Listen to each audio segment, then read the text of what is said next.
2020년, 이 해가 K뷰티의 진짜 황금기가 될 거라는 전망 들어보셨나요? 오늘 이 질문에 대한 답을 데이터로 한번 파헤쳐 보겠습니다.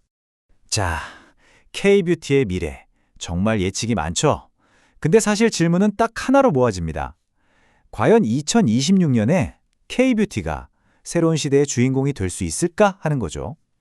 우리 투자자 입장에서는 이 가능성을 어떻게 봐야 할지 지금부터 그 핵심만 딱딱 짚어드릴게요. 이야기의 시작은 바로 이 숫자입니다. 플러스 14.5%. 이게 뭐냐고요? 바로 2026년 KBT 수출 성장률 전망치예요.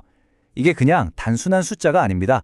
앞으로 K뷰티에 올 거대한 변화를 알리는 뭐랄까 신호탄 같은 거죠.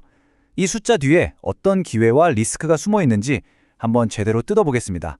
네, 그래서 오늘은 먼저 K뷰티가 어떻게 새로운 영토를 개척하고 있는지 보고요. 그 다음엔 2026년 성장의 동력은 뭔지, 또 무시할 수 없는 리스크 요인은 어떤 게 있는지, 그리고 마지막으로 우리 투자자들을 위한 최종 체크포인트까지 이 순서대로 한번 쭉 훑어보겠습니다. 자, 첫 번째 파트입니다. K뷰티가 지금 새로운 영토를 개척하고 있다는 건데요. 여기서 핵심은 더 이상 중국이 전부가 아니라는 겁니다. 지금 K뷰티는 아주 강력한 세계의 기둥을 세우면서 완전히 새로운 세계로 나아가고 있어요. 그 세계의 기둥이 뭐냐면요. 바로 새로운 지역, 새로운 채널, 그리고 새로운 제품. 이 세 가지 다각화 전략이 K뷰티의 성장 방정식을 어떻게 완전히 다시 쓰고 있는지 지금부터 하나씩 짚어보죠. 첫 번째 기둥, 바로 지역 확장입니다. 이제 일본, 미국은 기본이고요.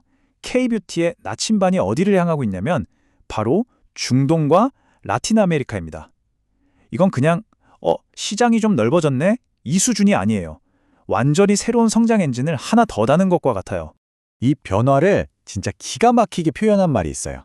모세혈관에서 대동맥으로. 이게 무슨 뜻이냐면요. 예전에는 그냥 개인이 하는 작은 판매상들을 통해서 뭐랄까 실핏줄처럼 수출이 됐다면 이제는 실리콘2가 중동에 물류센터를 짓고 멕시코에 법인을 세우는 것처럼 아주 굵직한 대동맥으로 피가 흐르기 시작했다는 겁니다. 우리 투자자들한테는 이게 뭘 의미할까요? 그쵸? 훨씬 더 안정적인 성장을 기대할 수 있는 아주 강력한 신호죠. 두 번째 기둥은 채널 확장입니다. 이제 아마존 같은 온라인에서 대박이 나면 거기서 끝나는 게 아니에요. 그 성공을 발판 삼아서 세포라나 얼타뷰티 같은 진짜 메이저 오프라인 매장으로 진출하고 있습니다.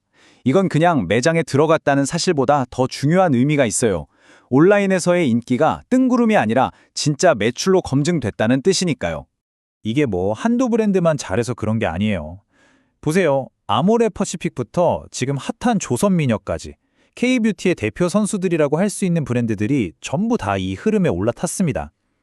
자, 투자자 관점에서 이게 왜 중요할까요? 한주 브랜드에 의존하는 게 아니라 산업 전체가 같이 성장하면서 리스크는 줄어들고 퀄리티는 상향 평준화되고 있다는 아주 좋은 증거거든요. 자, 마지막 세 번째 기둥입니다. 바로 제품의 확장.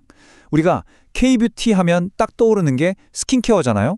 이제 그 울타리를 완전히 넘어서고 있습니다.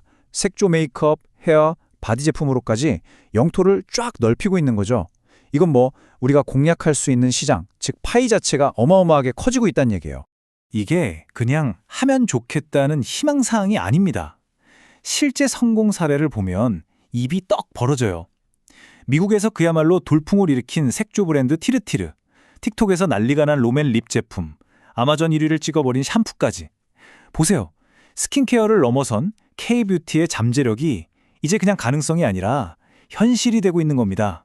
자, 그럼 이 K뷰티의 대항해 시대가 과연 어떤 숫자로 증명될 수 있을까요? 지금부터 2026년 성장을 이끌 핵심 데이터들을 보면서 미래를 한번 예측해 보겠습니다. 바로 이 표가 2026년 K뷰티의 미래를 보여주는 지도라고 할 수 있습니다. 여기서 딱 세 가지만 기억하시면 돼요. 첫째, 우리의 가장 큰 걱정거리였죠. 중국. 수출 감소폭이 눈에 띄게 줄어듭니다. 둘째, 잘 나가는 미국과 유럽은 여전히 굳건하게 성장세를 이어가고요. 그리고 가장 중요한 세 번째, 바로 중동과 중남미라는 신대륙에서 어마어마한 성장이 시작된다는 겁니다. 특히 이 두 신규 시장 정말 주목하셔야 합니다. 중동이 플러스 35%, 그리고 중남미는 무려 플러스 100% 성장입니다. 100%요. 이게 뭘 의미하겠어요? K뷰티의 성장 엔진이 이제껏 우리가 알던 곳이 아니라 완전히 새로운 곳에서 강력하게 돌아가기 시작했다는 뜻입니다. 하지만 여러분, 이렇게 좋은 이야기만 있을 순 없겠죠. 모든 투자자는 항상 리스크를 생각해야 합니다. K뷰티의 오랜 숙제, 바로 중국 리스크. 이 부분도 우리가 아주 냉정하게 짚고 넘어가야 합니다. 중국 시장은 딱 동전의 양면 같아요. 한쪽을 보면 수출 감소세가 둔화되고 한알령이 풀릴 수도 있다는 긍정적인 신호가 보입니다. 그런데 동전을 뒤집어 보면 여전히 소비 심리가 얼어붙어서 부진이 계속될 수 있다는 현실적인 리스크가 떡하니 버티고 있죠. 우리 투자자들은 이 양쪽 시나리오를 모두 머릿속에 넣어두고 있어야 합니다. 자, 그럼 이제 이 모든 정보를 종합해서 결론을 내봐야겠죠? 그래서 우리 투자자들은 도대체 뭘 봐야 하는데 이 질문에 대한 답을 드리겠습니다. 마지막, 최종 체크포인트입니다. 여러분이 투자를 하실 때 꼭 확인해야 할, 투자 대시보드 같은 거라고 생각하세요. 이 5가지 지표를 꼭 추가해두세요.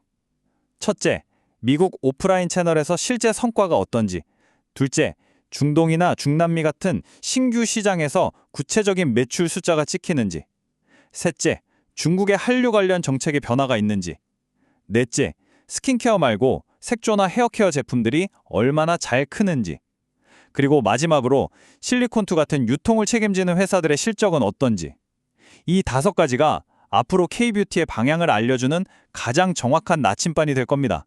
자, 오늘 이야기의 한 문장 요약입니다.